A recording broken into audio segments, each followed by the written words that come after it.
জেলার DM madam কাজল ভার্মা সাধারণ পোশাকে একটা ইন্সপেক্টরের ডিউটি ঠিকমতো করছে কিনা দেখার জন্য রাস্তায় গরম গরম জিলেবি ভাজছিলেন। তার হাত থামার নামই নিচ্ছিল না।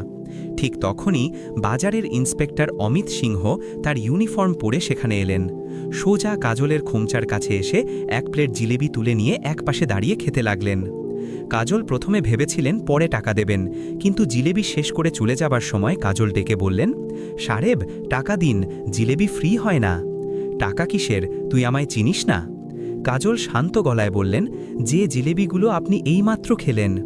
অমিত হো হো করে হেসে উঠলেন, গলা জোরে আর দাপটের সঙ্গে বললেন, আরে জানিস না আমি কে? আমি এলাকার ইন্সপেক্টর, আমার কাছে টাকা চাইছিস? পুলিশের কাছ থেকেও টাকা নেবি? কাজল একদম শান্তভাবে বললেন, সাহেব এখানে যেই খাক টাকা দিয়ে যায়, যেই হোক না কেন। এটা শুনে অমিতের মুখ